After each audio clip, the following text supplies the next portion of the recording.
کوئی روزہ دار رمضان کے روزے میں کسی بزرگ کا تھوک بطور تبرک پی لیا، روزہ کا کیا حکم ہے؟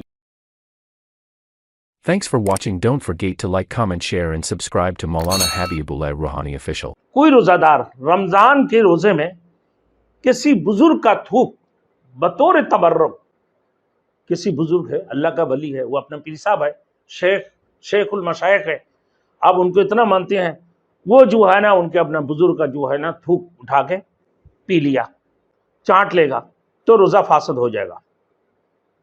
تبرک سمجھ کر وہ تھوک نگل جاتا ہے، چاٹ لیتا ہے تو روزہ فاسد ہو جائے گا، قضا اور کفارہ دونوں لازم ہوں گے۔ یہ حرکت کیوں کیا بھائی؟